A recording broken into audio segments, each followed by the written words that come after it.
सुंदर असं कलेक्शन आहे. येवला पैठणी हा त्याचा पल्लू असणार आहे. आपण साडी जराशी ओपन करून बघूया.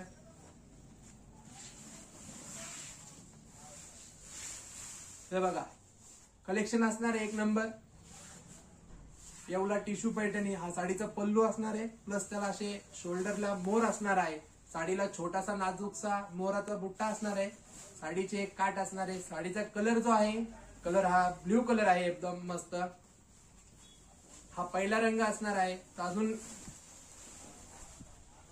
दुसरा जो रंग आहे तो डार्क मरून रंग आहे. त्याला ऑरेंज कलरचं कॉम्बिनेशन आहे. हे बघा, हेही बघू शकता तुम्ही. सुंदर असा आहे. हा साडीचा पल्लू आहे. प्लस त्याला आपण इथे ऍडिशनल मध्ये शोल्डर मोर पण ऍड केलेले आहे. हे बघा, तुम्हाला इथे हे होत असेल थोडंसं घडीची